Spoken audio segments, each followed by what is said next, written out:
This is the Peace, Power, and Purpose podcast, where we spread awareness for men's mental health and spread the gospel of Jesus Christ. Be sure to like and subscribe on YouTube and Spotify. New episodes drop weekly. Welcome back to the Peace, Power, and Purpose podcast. I'm your host, Steve, and tonight I am joined by Damien. Damien is a combat veteran. He served in the Army, and he's also an entrepreneur. He is the owner and operator of Freedom Bear Coffee. He's here tonight to talk about purpose, identity after service. We're going to cover his time in the military, and then also get into kind of his path and what has led him to where he's at today with his company and what he's continuing to do in the future. Damien, thank you so much for joining me tonight, man. I really appreciate your time. Hey man, I appreciate it. Yeah, dude, this has been long coming. I think we had this scheduled for 4 months now, right? It's been a while. Yeah, we connected a long time ago. Finally got you on here, man. I'm glad we can make it happen. Yeah. Oh yeah. And also, while we're talking about it, I want to tell everybody, man, thanks for sending me some of your coffee. It's amazing, and I need to pick up some more. I just keep forgetting to order it. But you guys that are watching, go check out Freedom Bear Coffee because it's really good. Well, let's kind of start from the beginning, man. Can you talk about life as a kid? Like, where did you grow up? What was school like? And let's kind of transition from that point into joining the Army and going from there. How's that sound? Yeah, absolutely. Yeah, no, that's a good way to start because that actually kind of has been the North Star to my life. My childhood is very, very temporary. And I say that I was born in California, and from that point on, it was constant move, never in one place for longer than a few months. And it's always been that way. I've lived in 8 different states and Wow. a number of different countries. And a lot of that was before I even became a young adult. So it was rough. I would say that,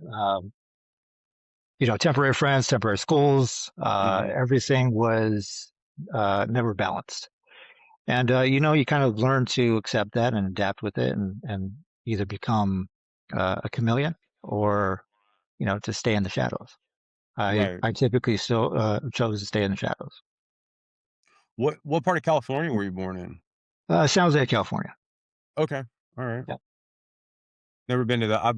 I was out in San Diego for a while. I know Southern California, but I never made it that far north. So I was just curious. Yeah, I didn't stay there very long, like I said. I moved around most of Burbank in that area, and of course, San Jose, and then San Diego, LA, and then off to other different states. So, Okay. What countries did you live in? well, so as a child, I was in Mexico for a little bit. My dad was a Mexican; he was from there.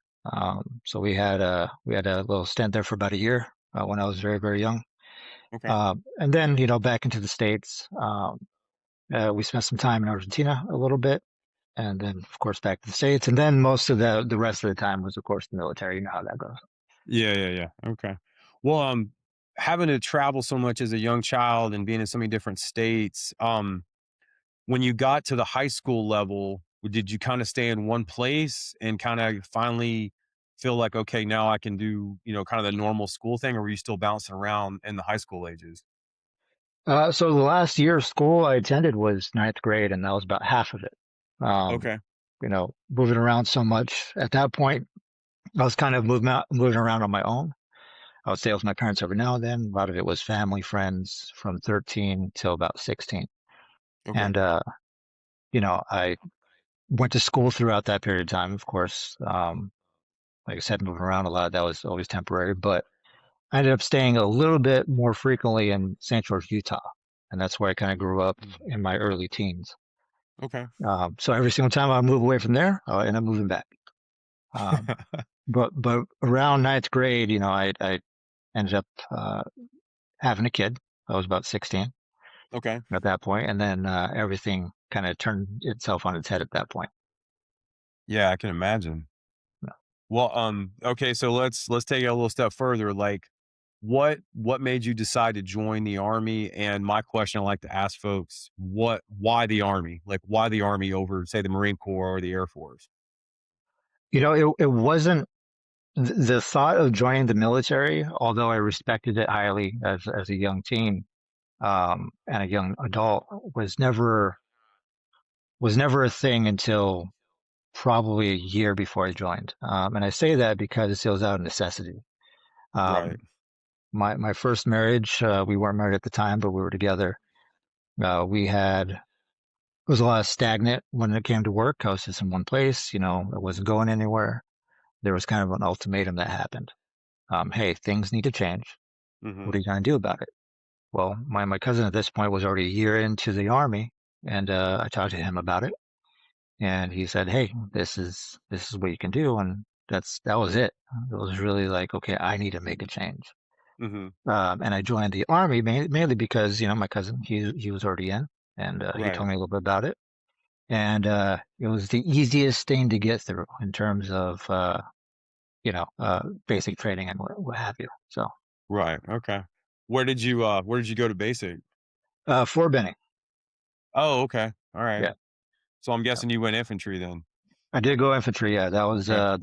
that was a must as well. Two factors. Okay. Two Okay. factors was I was already kind of built for it. The second part of it was the quickest Right. one. What year was this? Yeah. So I joined in 2007. I didn't go to basic until 2008. Okay, gotcha. All right. Yeah. We're probably similar in age then. I joined in '05 and went to OCS in '06, so we're kind of probably similar ages, but yeah. Yeah. I'll be 42 here soon. So yeah, Oh, no, pretty I'm close. older than you. All Yeah. right. Yeah, Yeah. I'm Yeah. way older than you. Okay. All right. So let me ask you this, man, because I like to ask viewers this, or I'm sorry, guests this. When you joined the army and you got to basic training, obviously you're going in the infantry. Was it what you expected from talking to your cousin, or were you just completely blown away once you showed up? Uh, no, for me, it was what I expected. Okay. I kind of, with pop culture and stuff like that, movies especially, Hmm. if you know anybody that has a friend that's a veteran or a family member that's a veteran, you're going to hear their stories. There's always hearsay. There's always from that perspective. So what I did, because I'm a realist, was like, okay, some of this has to be true. Let me Hmm. just take the most like, plausible and plausible thoughts and put those together and see if that matches. And it did. Right. It really Right. did. And basic in Benning versus anywhere else at that time was a completely different animal. I'm sure. Yeah.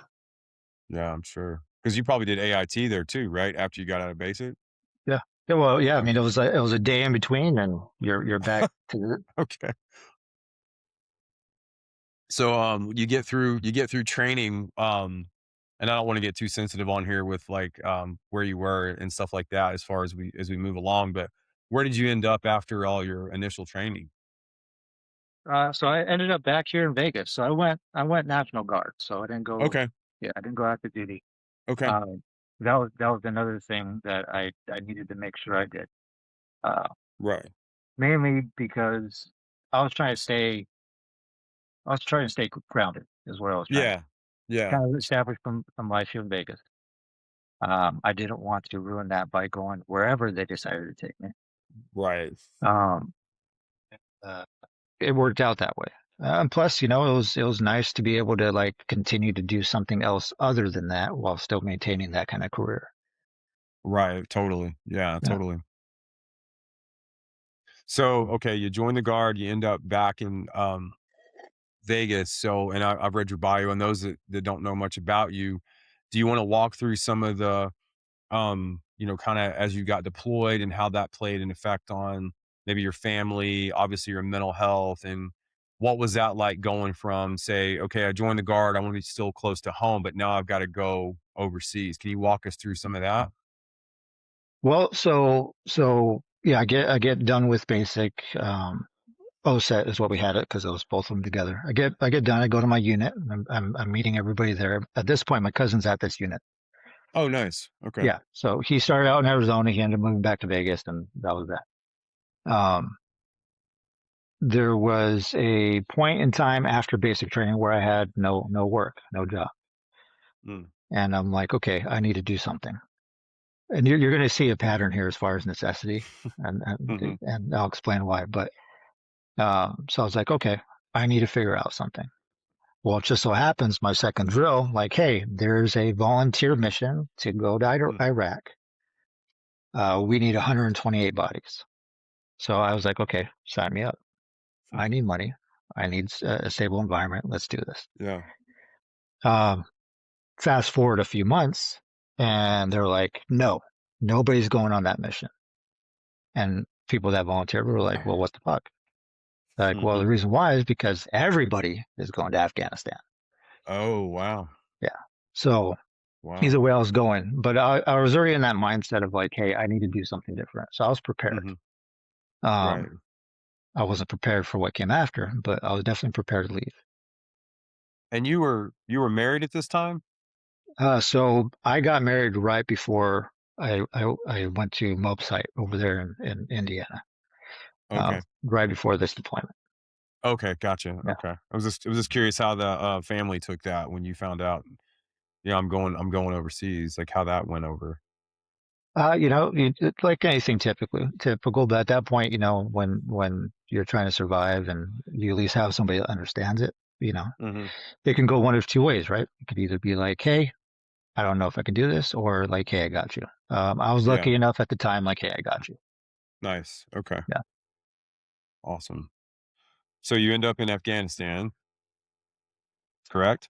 Yep. Ended up in Afghanistan. That was a whole long process to get there. We get there. So this mission was kind of a three-parter. So we were under Force ID. Mm, That was their spot. And this whole mission was twofold. It was PRTs, so and ADTs, agricultural development teams, around Afghanistan. So they're building bridges, schools, all that stuff, right? mhm. And then we had the coin operations, which was counterinsurgency.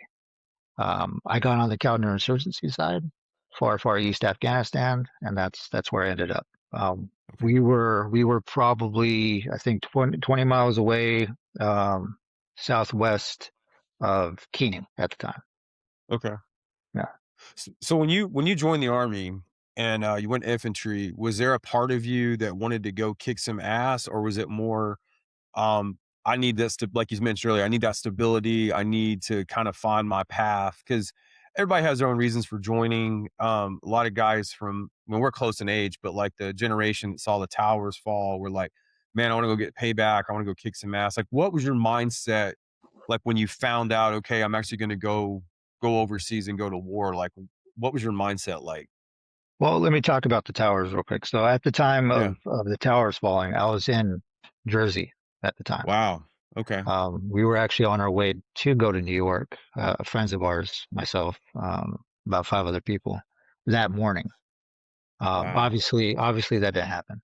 Yeah. Um, I will say this in that process. I wasn't thinking about like, hey, payback at the time, but I will say how beautiful it was for everybody to come together during that moment. Yeah. Yeah. And 100%. if you were around Jersey or close to that area, you saw it so vividly and so hugely, and so like you felt it because you Hmm. saw everybody for weeks after that. Right. Just not care about any of the other bullshit coming together. Yeah. Very tragic event led to something very, very beautiful in that regard. Um, Fast forward, you know, I wasn't thinking of any of that stuff. I understood it. I respected it. I know part of why we were in Afghanistan was because of that. Hmm. So I understood the severity of it and how big it was. Uh, it wasn't until I got to Afghanistan, we had a few months in, we were dealing with what we were dealing with in terms of Al Qaeda and the Taliban. And it wasn't until then that I realized like how much that now is a part of my life and how much now that affects me. Hmm. It took a while to get there, but it took a while to get there because the perspective was different. Yeah, I'm sure. I'm Yeah. sure. So it did start out as necessity, and then it quickly became about the guys to the left and right of me. Yeah. Yeah, I'd just like to get your perspective on that because obviously we have kind of a different, array of different veterans that come on and that have served in different roles, and so I'm always just kind of curious. I was raised in a military family, and I was in college when 9/11 happened, I was already planning on joining, but to your point about everybody coming together, turning that into something beautiful. I'm in near Nashville, Tennessee, so it was already pretty patriotic here before that. But once that happened, I mean, almost the entire college campus I was on was chanting USA, and you're not going to see that probably ever again, man. I mean, Never. it made Yeah. you feel really proud just to be an American because of something so horrific that happened. And yeah, I was just a lot of the guys I knew when I first got in were from, towns close to New York. So they had a different perspective. But yeah, I was just curious. I like to kind of like to hear your take on that, man, because everybody has their own opinions and mindset when it comes to serving and all that. Yeah. Yeah. Yeah. And I don't No, that was it, man. That was really it. And I grew into what it really meant, mhm. you know? um I want to ask you this, Damien, because I like to bring this up during each episode. Was faith a part of your life growing up at all? There was moments of family trying, their opinions on it and their viewpoints Mhm, on it. And as a kid, being so just kind of temporary, it was the last thing I thought about. mm, I saw so much bad and so much horrendous stuff up until that point as a young teenager that I'm just like, you know, regardless if I believe or not, uh, what I need to do overall is survive, and that was right. just kind of the mindset. Um, I learned to appreciate it more over the course of a few decades, for sure. I learned what it does for people in their lives. I learned what it does to people and what people do because of it. Um, both beautiful and both you know very very ugly. And um, I got to a point where like if you use it as a tool to make your life better and to guide you in directions that you wouldn't otherwise want to go in, then I can definitely appreciate what it does. Me myself, I didn't go that route. I just what's bad is bad, what's good is good. I'm gonna do the Mhm, best I can. Yeah.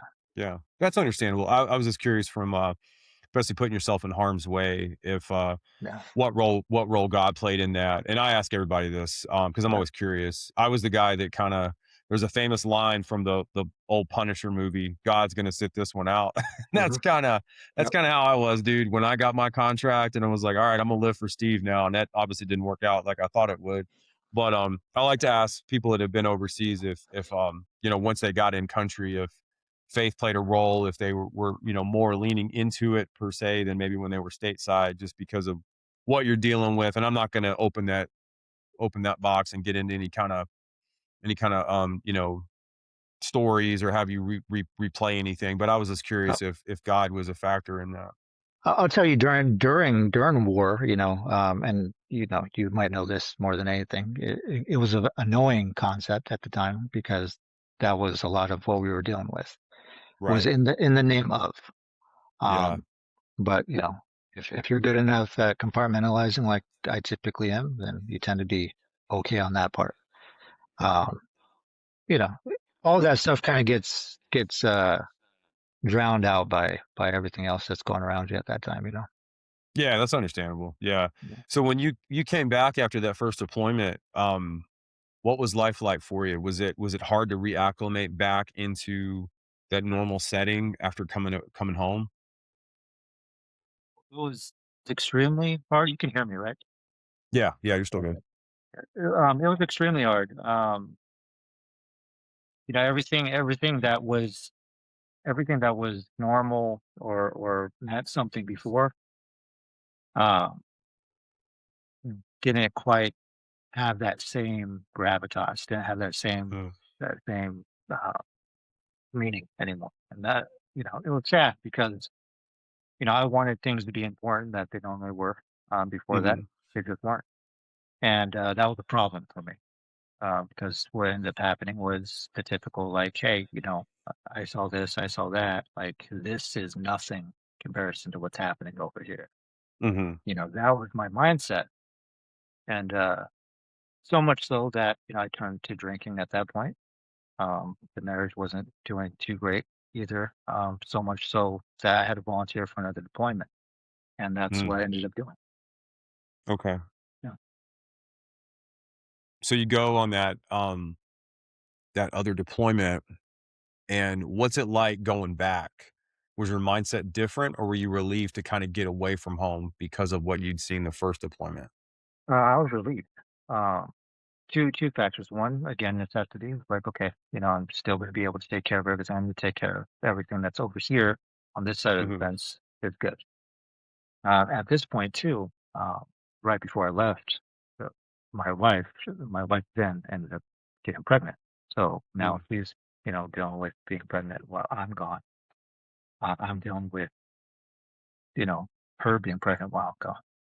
yeah. And there was that factor. But other than that, it was back to business as usual. It was back to here's my mission. This is what I need to do. Very, very different mission. Uh, but this is all I have to worry about. That had to be hard too, man, knowing that your wife's pregnant and then you're, way across the world doing a job that obviously you're in harm's way while your wife's at home pregnant. That had to be, I mean, I know things at home weren't maybe necessarily great when you left, but that had to be really hard, man.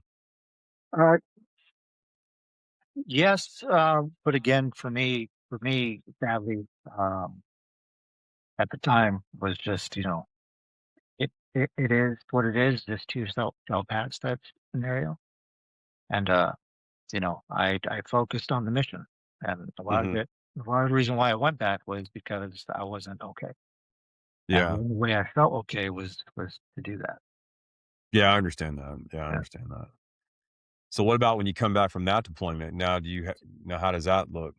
Trying to reacclimate again. A little bit better, not great. So this mission was I was back to Afghanistan at this point. This was Okay. RC South. This was Kandahar. I don't know if you're familiar with Kandahar. Yeah. Um, very different, very different thing. Completely. Hmm. I was doing training at that point. That was my job. Uh, everything was different. There was female soldiers on that deployment versus my first deployment. There was zero. All Okay. these things I had to adjust to that were completely different. Um, so much so that that kind of took my mind into a direction of like, hey, like I'm already kind of acclimating here now. It might be a little bit better when I get back. And for the most part, it was.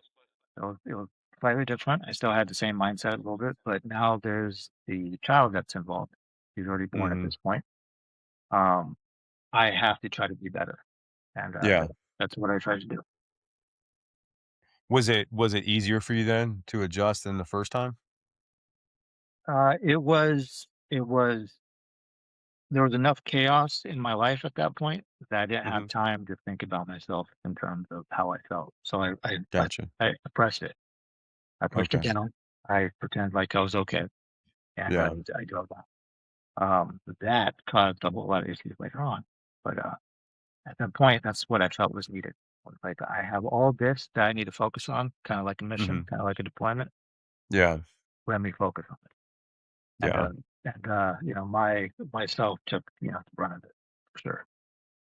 I think a lot of men experience that, man, especially guys that join the military or first responder roles. They kind of set their needs on the back burner to kind of focus on everybody else, even though at the end of the day, if you're working on yourself, you're going to be probably a better have a better impact on everyone else around you. But I know for a lot of us, myself included, I'm preaching to the choir. It's hard to get to that point to where you realize, okay, I need to focus on this and understand why I'm doing this, and then it will make some things improve, if not everything improve. Yeah, absolutely. We I don't know what it is. Maybe you're right, but whatever we give ourselves, um, I'll tell you, we just have they are just and try versus how that. Well, and it took me. I'm still trying to figure is not be okay. Yes. alcohol, like, did you still, kind of rely on that after that second deployment? I did. It slowed down a bit during the time her and I were still together, and my child was there. It picked up quite a bit when her and I split. Okay. Yeah, yeah. So that became a thing, and then from that point on, it became a thing. And Okay. that was going for gosh, about 12 years at that point. Okay. Yeah. At what point did you realize, and if this is too much, man, you don't just answer what you're comfortable with. I understand the alcohol piece. That's what I always struggled with. At what point did you realize that maybe you need to address that or maybe get some help? Did that ever enter your mind? Yeah, a few times. I will say this: I am a suicide survivor. Um, those Oh, moments wow. for sure. Yeah, those moments for sure. And really just the temporary solution aspect. Like it started to feel like the temporary solution when I was trying to volunteer for missions, because that wasn't the only deployment I tried to volunteer for. There was quite a few of them I tried to, because it was a temporary solution to a very, very permanent problem that I had, and Mhm. I was trying to fix that. Um, over time, I started to realize that, but it wasn't until, I got like a DUI, Mhm. and dealt with that stuff, and realizing like, hey, this is the only way I can function in society. That's a problem, especially if I have, things that I want to do with my life in terms of a business and Mhm. speaking to people and all that stuff. I can't, uh, I can't mask all the other stuff that's going on with me and be effective. So, it took a lot of trial and error. It took a lot of these like little adjustments and these little scenarios that came about throughout my life to finally kind of get me there. Um, and that in itself, again, I use this word necessity, but that in itself became a necessity, something that has to happen for me Mhm. to drive forward. Yeah. Yeah. What, did you go into, like, a treatment program, like AA or something like that? No, no. So when I got the DUI, there was a program there, Mm. just to move that away, for veterans. Okay. And that requires you to not drink. It requires you to do a few things in that program, and that's kind of where it was. So I mean, I'm at a point right now, like it's been 250 days since I've had a Nice. drink. Yeah, That's and awesome, man. I'm yeah, proud of you, dude. That's appreciate awesome. it, man. Appreciate it. Yeah, I, because I I know will. it's not easy. It's not easy. It's not. It's not. I will say this. It's not something I plan on quitting or whatever. What I want to do is not Mhm. have that as like, hey, I had a long day, let me get a drink. Hey, Yeah. this stuff is affecting me, let me have a drink. Hey, I can't sleep very well, I can't go to sleep because that's an issue for me. Yeah. Let me grab a nightcap and let's see what happens. Mhm. But I do want to be like, hey, this is a special occasion. Hey, I Yeah. want to celebrate you. Hey, I want to celebrate this, and be normal about it. Mhm. Because for the longest time, it was a crutch for sure. Yeah. Yeah. And I wanna say this, man, because this is a subject that I wanna really get more into on this platform because alcohol is something that I abused and self-sabotage, the list keeps going on and on, but I don't think people realize, and maybe I don't know if you've experienced this, but I think alcohol is probably one of the only drugs in our society that you're mocked for not doing. Like, I don't know if you've experienced that, but I know for me, I had to completely change my environment. I lost friends when I got sober, and it's weird, man. It's a weird place to be. I was telling you off air, we were at the Sphere last year in Vegas. And when I first quit drinking, dude, I couldn't have gone to a concert because what do you do at a show? You drink. But it's I don't know what you've experienced, and I like to hear your perspective. But I don't know. I want people to understand that are listening or watching right now. That those of us that have stopped alcohol, um, there are cases where I think you're demonized for it. Like, oh, what's wrong with you? Like, why don't you drink? And that's fucked up, man. I think. It is, and I will say this from the military perspective. As a veteran, especially a combat veteran, it's almost unheard of. It's almost weird if you're not drinking Yeah. or you don't Yeah. have some kind of alcoholism. Right. We joke around with that and all that stuff, the cliches of it all. Um, but it rings true, and we end up teaching, of course, the newer generation the same stuff. Mm-hmm. It becomes a thing. So yeah, you're gonna have that shit talking and that shunness of that a little bit, and that like such a pussy for not drinking. What are you like? Yeah. All that kind of Yeah. stuff, right? Yeah. But but for me, it came down to I didn't see it outside of that. I didn't see it like in the civilian world at all. At least not on my side. I've heard of Okay. it. I've seen people having to deal with it. I've seen the stereotypes of like, hey, like you say you have mental health issues and all that stuff, but like you don't drink, like you seem to be fine and all this other stuff, right? I've seen that kind of stuff. Yeah. Not the whole stereotype of like you should be an alcoholic. What's going on? You know, Right. Right. but you're not, and that itself is pretty bad because it's sad that people view us in that light or can view us in that light. Mm-hmm. Um, but for me, it was I'm usually like, hey, this is my problem. Nobody's gonna know about it. Nobody's gonna have to see it or deal with it. And if they do have something to say about it, then cool. But Yeah. it's Yeah. none of your business, right? Right. It's not. Yeah, Yeah, it's not. yeah. I was just But curious, it is man. sad, man. It is sad because they're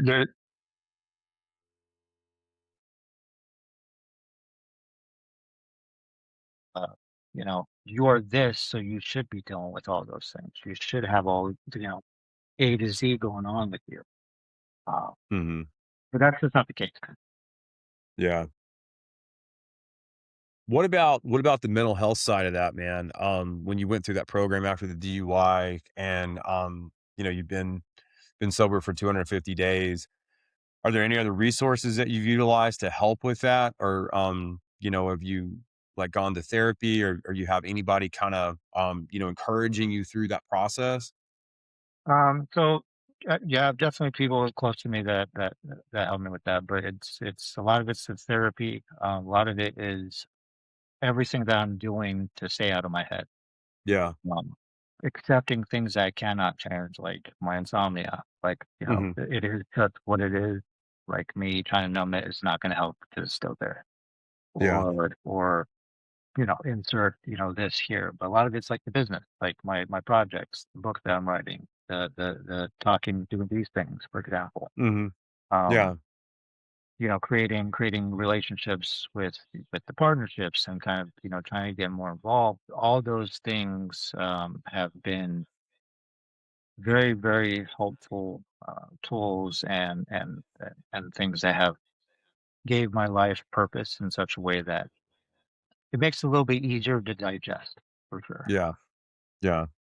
That's good to hear. And I think I like how you put that because I know for me, I struggle to find people in my town to kind of gravitate towards when I started my journey. And having a platform where I'm speaking to different people all the time, it's beneficial for me too. And hearing their stories and just kind of bouncing ideas off of each other. And in a weird way, man, like this is gonna sound odd, but I almost feel normal, like, doing this stuff versus being out, out with, like, regular folks because 'cause they're like, "Oh, you don't drink?" And I'm like, "Dude, I don't wanna give you the whole spiel of why I don't drink," but, it doesn't bother me as much as it used to, but in the early stages, I was ashamed of it, man, so, like, I didn't wanna talk about it, and I wouldn't put myself in situations where like, I wouldn't go to parties, I wouldn't go to I wouldn't go anywhere where there's alcohol because I didn't wanna be around it, but now it's like my life is so much better without it. I know that if I was to go back to it because I can't handle it, then everything else would just fall apart. And without getting too far into this, I have a 7-year-old and I wouldn't see him if I drank alcohol. So I'll leave it at that. But so it's enough motivation for me to say I don't need that shit anymore. I won't lie and say that I think there is a way to enjoy it responsibly, but I pissed away that right a long time ago. So right now I'm gonna stay away from it. But that's just me though. Well, I mean, I don't think it's just you, honestly. Like it's you know, the most common thing, especially in mental health, is loss, right? It's a loss Mhm. of any kind, whether it's a buddy, whether it's family, whether it's financial, whether it's purpose because you're no longer in the military, whatever the case might be. It's well, with loss comes like, okay, now I know what I've lost. Now I know what I need to get back. Here's the purpose. Mhm. Your purpose, of course, is to be a present dad, right? Yeah. And to be there for your kid. Um, and because you have a purpose, you're going to do whatever you need to do to satisfy that purpose. Uh, and if that involves you not drinking, then that's what it is, right? Right, 100%. Yeah. Yeah. Uh, it's needed. It's needed. People struggle in many, many different ways. People have many, many versions of PTSD or mental health issues, or just their reason to give themselves an excuse not to exist. Mhm. Uh, but the one thing that's all the same is like as soon as you find that North Star, then now just fired and decide what you want to do with it. Yeah. You know. That's a good way to put it, man. Well, speaking of purpose, let's talk about that. So you obviously did a lot in the army. What was it like transitioning out of the army, and where did life take you after the uniform came off? Well, being in the Guard made it a little bit easier as far as transition, right? Mhm. Because I had a civilian job at that point. You know, Yeah. I was doing the 1 weekend a month, all this stuff. I was trying to get through as many schools and other stuff as possible because, again, necessity. Um, but it felt like it was going to be easy because of that. Mhm. But then when it was gone completely, there was no like, hey, get to formation. There was no like, hey, this is what we're gonna do. Hey, like the news did stop mattering as much. Like it Mhm. still mattered, but when it came to us and in terms of what we were going to do about it, it was no longer there. That's when I was like, well, holy shit, what now? Like Yeah. I have opportunities to serve and I had purpose and things that could come up and happen. Um, and to be there with my guys. But now that's not there. It's gone. It's absent. Mhm. Uh, so that it started out not feeling like anything, and it turned very, very quickly, especially when we got out of Afghanistan permanently. Mhm. Became became a lot bigger than I admitted for a long time. You know, still trying to figure that out. So if that Okay. answers the question, me still trying to figure it out, then yeah. No, and I get that. I totally understand that. How long were you in the Guard? 15 years. Yeah, 15. that's a long time. That's a long time, yeah. Yeah. Yeah. 15, medical retirement. Okay. And that was that. Yeah. So still looking for that purpose, I'm gonna segue into your company. Do you feel like that endeavor has helped with part of finding that purpose? Do you wanna shed some light on Freedom Bear for the audience? Yeah. Yeah. So, it started out as something like, hey, I need something to fill that void Mhm. for me. That was what it started out as. And it went through a few different growing pains in that process. And then once people kind of started reaching out and people enjoyed it, and there was like, hey, I want to do this, or hey, like, this is great. How can I help? Or could you help me with this? It quickly became like, oh, this isn't about me. Mhm. Like this is yeah, I run this, I own this and all that stuff, but this isn't for me. This is my purpose again. This is like, Yeah. hey, I'm helping people in some way, or I'm trying to. And people want to be a part of it. It quickly became that, and then that has been a lot more fulfilling than I ever thought it could be. What inspired you to do coffee? Like, what led to that? That was simple. That was Okay. that was one Alright. of the easiest things to get into, in Okay. terms of like creating your own business. Uh-huh. Plus, that that a staple in my military life for sure. Yeah. Right. And I didn't want to do cigars because that was cliche, you know, Yeah. or whiskey because whiskey. Yeah. Um, Yeah, totally. so I was like, okay, well, let me try this, and found some suppliers, some roasters, and all that other good stuff.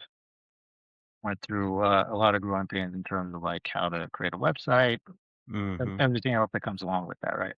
Yeah. And with which that in itself was like a great like thing that kept me very very busy as well. Yeah. Right. So it kept me kind of focused in that.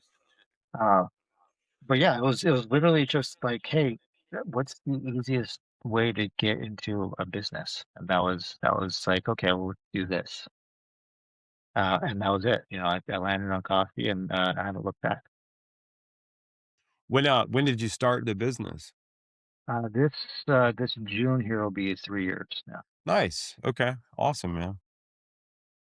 Yeah, it's definitely hard, for those of you watching that don't own a business. It is not easy when you own your own business, and it's constant change, it seems like, but, it's fulfilling, but it's definitely a challenge, to say the least. It is, and for the most part, it's all the money, most of it, either goes back into the business to keep it alive, Mhm. and goes into the nonprofit side support through various bags that we have, and yeah, none of it really goes to me, and I'm okay with it.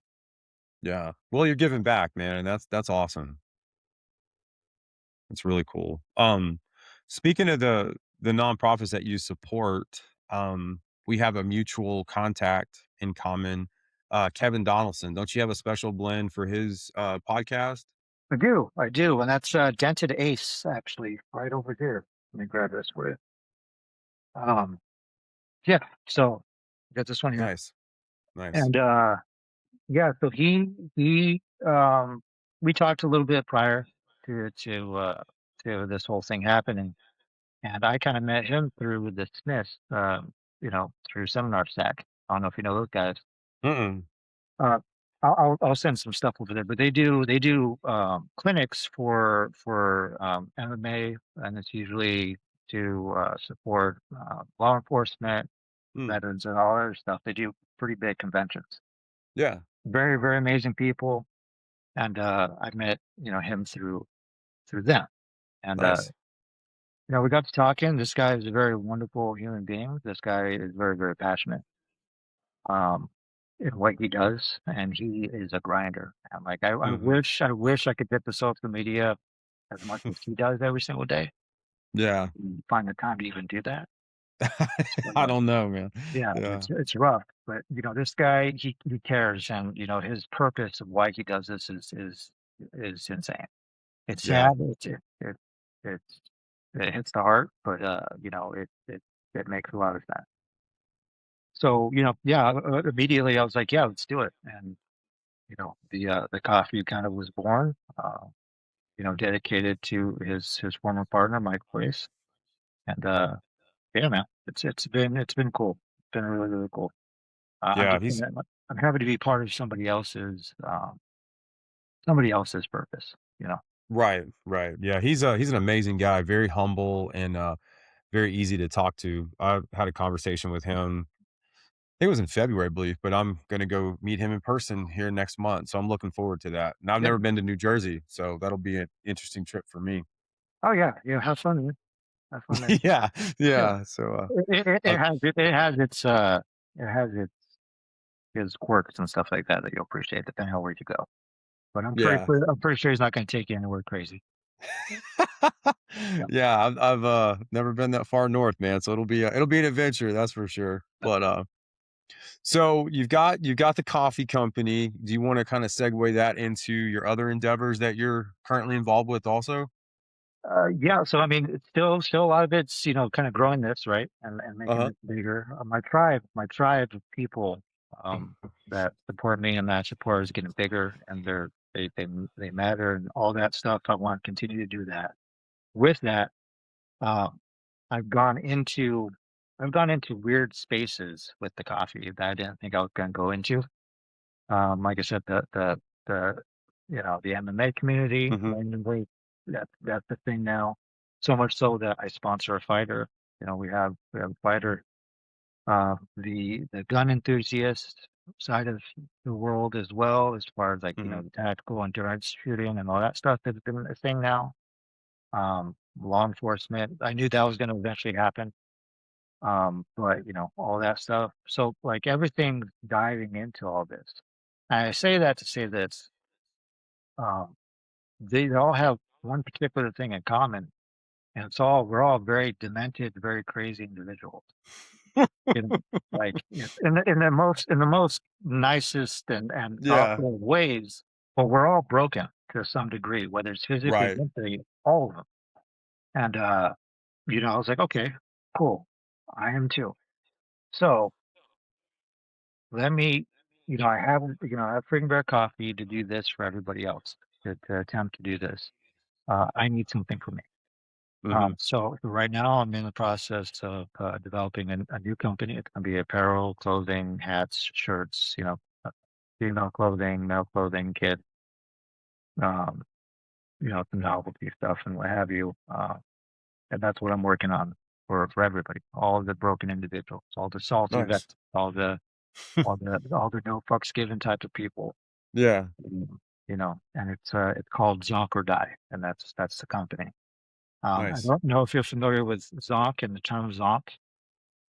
You should be in Mm, the Army or some I point. don't. Right? I don't think so. I was in the Navy, but I Maybe. don't know Okay. that term. Yeah, I don't know the Well, term. so Zonk, especially on the Army side, is like if you hear Zonk from, say, the drill sergeant or the first sergeant or wherever you are, platoon leader, anybody, it basically means go away. I don't know how to Mm. see your face, disappear, leave. Okay. It's like if you're a formation, like there's no PT that time, there's nothing. Like just go away or Mm. you're done. And Yeah. that's what that means. Okay. So All I was right. like, okay, let me incorporate that into something that's kind of like a mindset, zonk or die. Yeah. Either zonk like you learned it, or die trying type of scenario. Push as Oh, hard as you nice. can. Yeah, and Yeah. that's kind of the mindset that I'm going for that. Nice. Yeah. I never heard that term. I'm surprised. My dad's retired Army. My brother's active Army. I've never heard that, but These are learn something things, new every day. yeah, and these are things I'm trying to bring back, and that was one of them I'm trying to bring back. The new regime of soldiers, sailors, airmen, what have you. They don't know these things.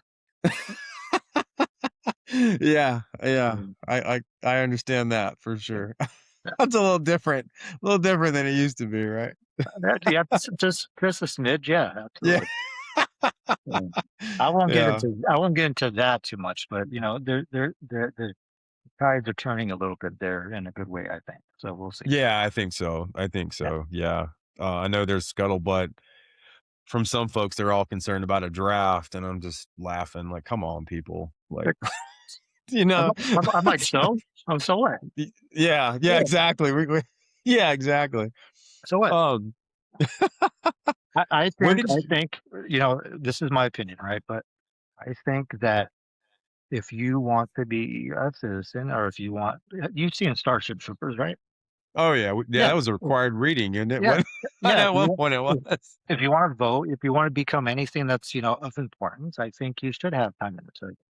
I agree, man. I agree And 100%. the fact that it's not even a requirement for president is weird to me, honestly. Yeah, But we are where we are. yeah. You gonna get But me canceled on here?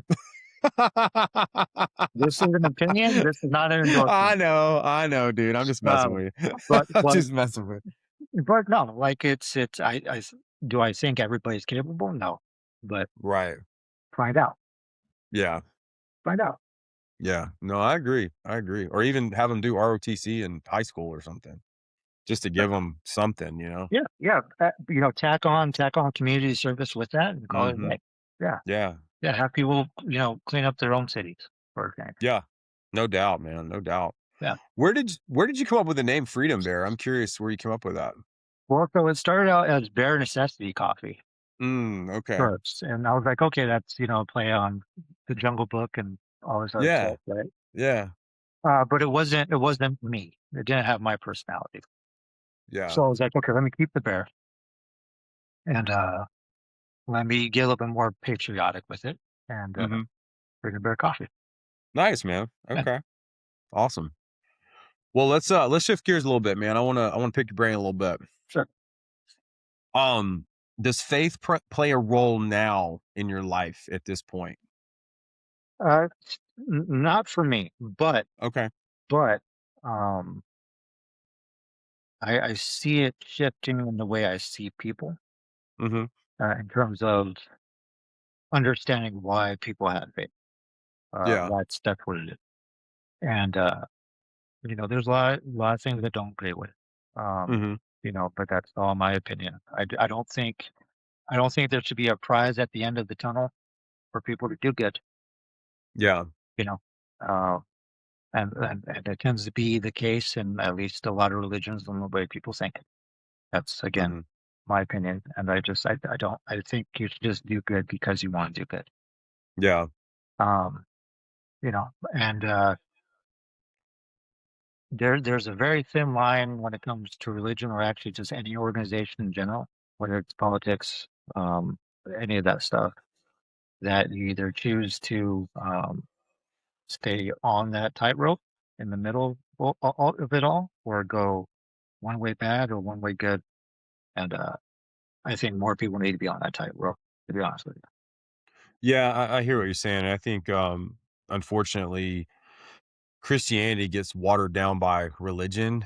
And as I've kind of gotten older, I understand the difference now. There's a lot of, especially in the South, there's a lot of legalism.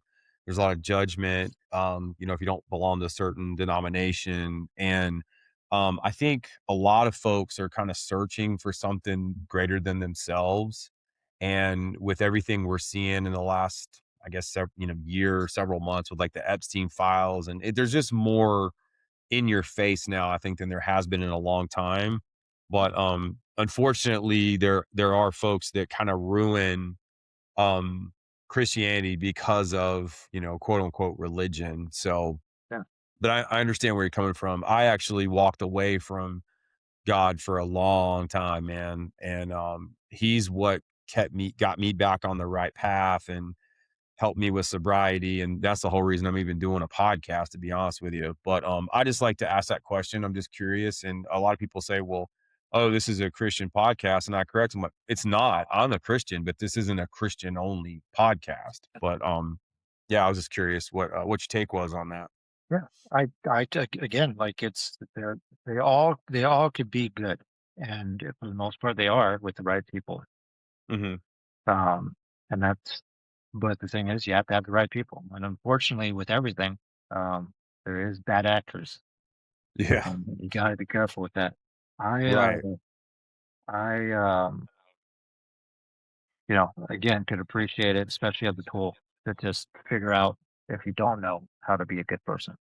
Hmm. But once you do know, then then you could either choose to continue with it or you could move on and become greater Yeah. in your own right.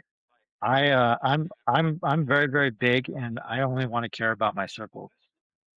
Anything greater than me is within my circle. Anything past that, you know, there's people that like to be in people's business, you know, Hmm. that are not in their circles. They want to know Yeah. what's going on. They want to know what's going on with a celebrity, or Yeah. what politics are happening, and or the news, or whatever the case may be. And it's great to have knowledge. It's amazing to have knowledge. Hmm. But what people choose to do with it has been the problem. Yeah. Um, Greater than me is my kids, Right. my relationships, the people that have been growing my circle, those people. Outside of Hmm. that, that's up to them to decide to look at that in their own circle. Yeah. Overlapping circles exist, and you should allow them to exist. That's a good way to put it. And I think another way to phrase it too is like, kind of stay in your lane, but don't encroach on people unless it's welcomed. I think if more people acted that way, there'd probably be a lot less drama in this world. Just kind of focus on their own shit. but, to a degree, obviously they can intersect, but, I think some people overstep when A it's lot of unneeded. people overstep. Yeah, a lot of people overstep, and the internet has not made that any better. No, Um, it has not. No, it has not. you know, Yeah. how many times a day do you have to stop yourself from responding to a comment? Oh, a lot. Yeah. A lot, dude. A lot. And that's what you want to see resilience, fuck the PTSD, fuck Yeah. everything else. Yeah. See what it's like to stop yourself from responding to a comment. That's like one of the Yeah. most resilient things you can possibly do at this point. That's true. That's a good point. You wanna hear something funny, man? I did this dumb video last night. I was cooking spaghetti for my son, right? And there's a lot of divorced men that don't have maybe the skill set that it takes to be a single dad and all that. And I thought, you know what? I'm just gonna make this dumb video. I had this empty candle. I'm gonna pour the grease from the ground beef in this empty candle because it didn't go in the sink, right? Didn't jack up the dishwasher. I had like 4 jackasses comment some dumb shit on it. And I'm like, dude, it's a video of ground beef. Like who cares? I didn't say anything about politics or religion. And people just get so worked up, man. It's comical. But And that's the thing. That's the thing. You have to. I've learned very, very quickly to just not be bent out of shape. Or yeah, you can't take it personal. Yeah, you no, just you gotta can't roll because it's with it. not. It has nothing to do with me. But Yeah, people like to make everything about them. And they do. it's that. You know. Yeah, they do. that- That's for sure. Well, they may want to ask you if there's a listener out there right now that is on the edge of giving up. What would you like to say to that person? there's I mean, there's quite a few things I would like to say, but one more than anything else is just like it's really like this too shall pass. The Mhm. only thing you can worry about today is tomorrow. You know, and that's how to get there. And if Yeah. you can continue just to look at that way, and you'll get through every single day if you're looking at tomorrow. Um, it's not easy, and it's not meant to be easy. You know, Yeah. it's not supposed to be. It would be great if it was. But then who would you be and what would you fight for? Yeah. We need these type of things, unfortunately, to be the people that we want to be in life. And, you know, no great person has ever not struggled. Mhm. So, Yep. That's a good way to put it. And I think anything worth doing is gonna take effort, and it's also gonna come with hardships. You just have to learn how to lean into those and don't quit. Just keep putting one foot in front of the other. I'm in the Neanderthal. So I'll headbutt right through that as much as possible. Yeah, So, yeah. Yeah, um, yeah. it's rough, but it's what it takes. As long as you're not hurting somebody else in the process, you're good. Right, 100%, man. Yeah. Well, I'm gonna put in the notes where, all your contact stuff, but where can our viewers learn more about you and also pick up some of your coffee, man? Well, so I have Instagram is my main one, so it's just at Freedom Bear Coffee. And then my website, www.freedombearcoffee.com. And then you'll be able to find me on a few other places. So I have all these partners that I discussed, right? So we have Kevin Donaldson, which is dental development and all the stuff that he does there. Um, and then of course, there's other ones. I don't know if you've seen the Relentless podcast. I got those guys there. Yeah. Yeah, Yeah. yeah, yeah, yeah. Yeah, so Ish is a good dude, man. He's super good too. That was another person I met through Seminar Stack. Nice. I have Seminar Stack there. You can see our coffee there at their website. Um, and then of course US Vets. I'm on US Vets as well. I've been their Okay. partner for a couple years now. Very cool. And various other ones. You'll be able to see all that stuff from our website at www.freedombearcoffee.com. Awesome. Yeah, and I'll put that in the notes here for the show too, so people can just click that link and go right to it. Yeah. Awesome, If man. we go there, just our partners on the tab, they'll see everybody there. Great. Awesome.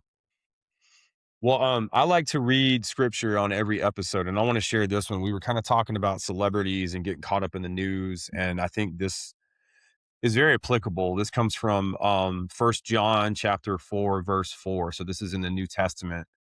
My dear children, you belong to God, so you have already defeated these false prophets. That's because the one who is in you is greater than the one who is in the world.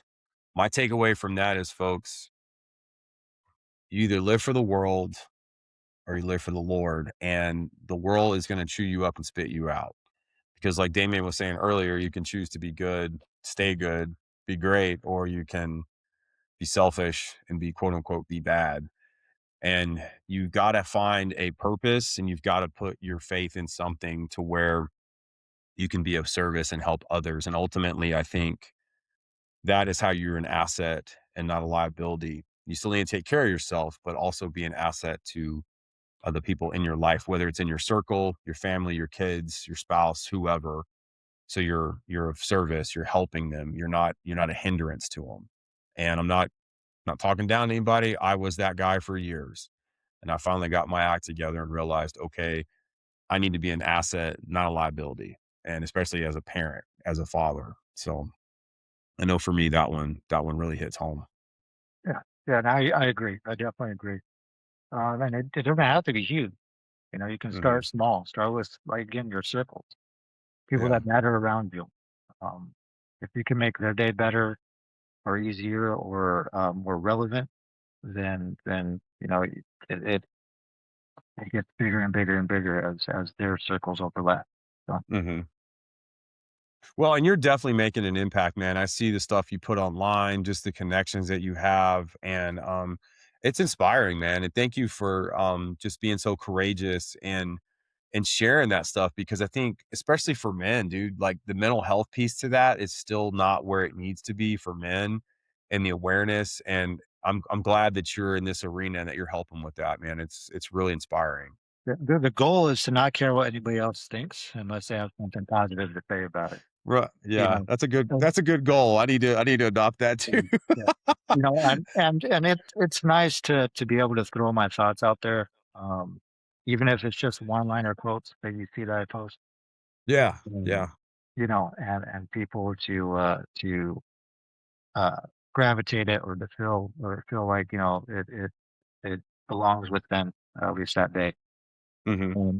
It's it's nice to see, but it also kind of validates the way you feel too. Yeah. Yeah. Totally.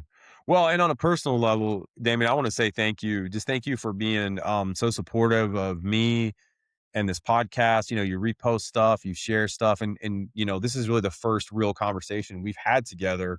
And you've been doing that for a while, man. And I'm really grateful for that. I really appreciate all the support and the encouragement. I really do. Oh, absolutely. And I think especially all of us, we need to do that more on these Hmm. platforms. I think it's Yeah. very, very important that everybody shows everything. Yeah. Um, there's a few bigger influencers out there that are veterans and still in the military that are starting to push that too. And I think they're right. I think us as a community, we need to be able to be seen more. And if we can't do that unless we help each other. Yeah. That's a good point. Yeah. Work together versus working against each other. I agree with that. Yeah, our goal is all the same. Our goal is Yeah. to fix the mental health issue, to make it better, or at least be accepted. Hmm. Yeah. Yeah, and the more awareness we can get for it, the better. I mean, and I think especially for me, like I don't want someone to walk in the footsteps that I did when I was younger and not have maybe the courage or the balls to say, hey, you know what? I need to get some help. Because I was that guy. I was too prideful. I was like, I don't need that shit. And well, I did. I needed Yeah. it big time. Oh yeah, every But questionnaire I did in the military was like, no, no, no, I'm good, I'm yeah, good, I'm good, I'm good, yeah, I'm good. It, yeah, it yeah, wasn't it wasn't until I had to do the VA thing and my disability thing where I was like, fuck, yeah, I should have went the other route. Um, yeah. but lesson learned and stuff like that. Pride is not nearly as important as your life. Hmm. Um, Pride comes and goes. You can be prideful for anything new, and it's always going to be ever changing. But your life is not. That's it. That's the only one you got. Well said, man. Yeah, I agree. And I think at this point in the game too, you're inspiring others and you're helping others. And that's a good thing, man. You're doing good in the world. And I Uh, appreciate that. I appreciate that, man. I owe all of that, every single one of that, to the people that have been supporting me, all the partners and stuff like that Mhm. that I've been trying to help. It's all because of them. That I'm even relevant, and that's it. It definitely goes to them. You're still a part of it though, man. Don't I am discredit yourself. absolutely, absolutely, but Yeah, still a part of it. they've definitely helped tremendously. Yeah, that's So, incredible. Well, and that's one good thing about social media. It's brought a lot of us together, and it's built a lot of relationships in a positive way versus just the drama and the immature stuff. I think there's a really positive side to social media. You may have to look for it a little bit, but it's there, folks. If you get in the right groups and circles, it can be very beneficial for yeah. sure. You can find your tribe. Your tribe is there Yeah, for yeah, sure. 100%, 100%. Well, man, I'm gonna close this out with a quick prayer, and I just wanted to ask real quick: is there anything else that we didn't cover that you want to drop real quick for our listeners? No, like I said, the biggest thing and more important to me is just look at those. You're going to see those links there on his description of this whole thing, right? Um, Yep. all those links, all the people that support me, I support. You would definitely not regret it. Some great companies out there, some great people. Yeah, it'll be on. I'll have it in the description for this YouTube episode you guys are watching. Just look down below after you click that bell and subscribe, so you don't miss an episode. It'll be in the description, so you guys can find the links pretty easily that way. And also, we'll also collab on Instagram, so they can find your page over there too. Yeah. Awesome. All right, man. Please bow with me. Dear Heavenly Father, thank you for today. Thank you again for this platform, for the opportunity to come here tonight and to just share Damien's story and to hear his testimony.